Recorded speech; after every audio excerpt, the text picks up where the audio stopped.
Pai Américo era o pai de toda a gente. Espontaneamente começou a ser chamado Pai Américo a partir de um miúdo que não conseguia pronunciar todas as sílabas de padre. O processo de beatificação está em andamento. Ainda em vida, o povo já o proclamava santo.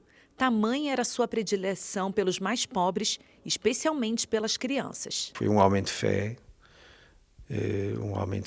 fé profunda em Jesus Cristo. Foi isso que o fez mudar a vida dele, deixar a vida do mundo para dedicar inteiramente ao serviço de Deus, servindo os pobres.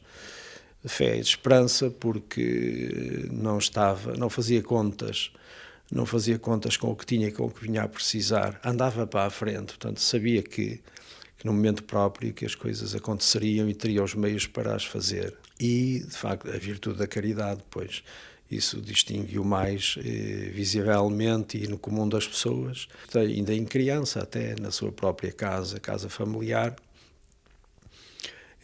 Portanto, indo à caixa onde a mãe guardava o pão, onde guardava os géneros alimentares, e ele ia lá buscá-los. E a mãe às vezes até se fazia zangada com ele por essas atitudes de estar sempre de mãos abertas para levar as coisas às pessoas. O venerável português nasceu no Porto, morreu após um acidente de carro e dedicou sua vida aos mais necessitados.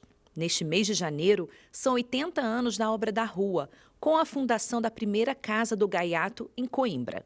Gaiato significa Casa do Rapaz Pobre, um sinal de quem foi igreja em saída, pois fez da rua a sua obra e também uma família. Os jovens continuam sendo integrados como uma família, dividem responsabilidades e aprendem a serem protagonistas da própria vida. O Pai Américo sempre quis, foi precisamente dar uma família àqueles que não a tinham.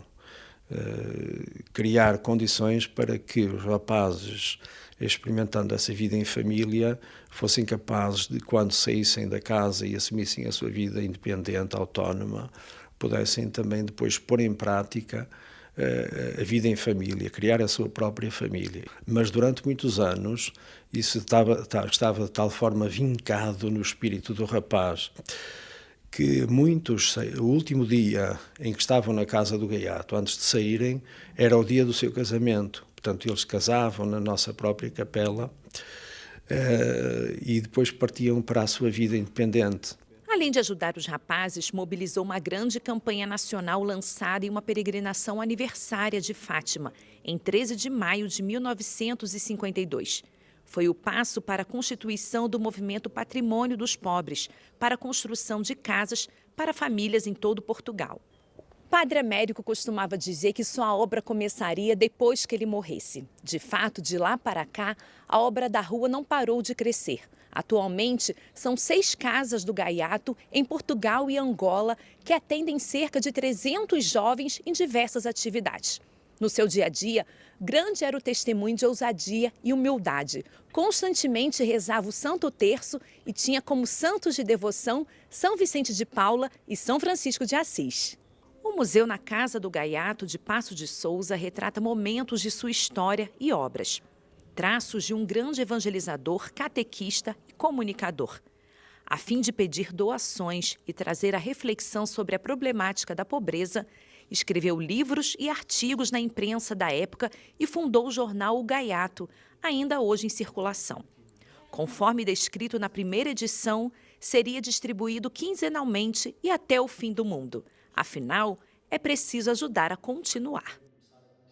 Ele era profundamente humilde, mas profundamente arrojado e lançado para a frente, confiante que era possível fazer tudo aquilo que era necessário, e foi isso que ele fez. E em 16 anos, portanto, construiu a nossa obra, deixou este rasto que há de permanecer, da sua imagem, da sua bondade, e, portanto, é uma vida, de facto, heroica, conhecedora da realidade, muito para além daquilo que os nossos olhos veem. O seu coração tinha um olhar profundo sobre a realidade e era capaz de fazer essa leitura daquilo que o comum dos mortais não é capaz.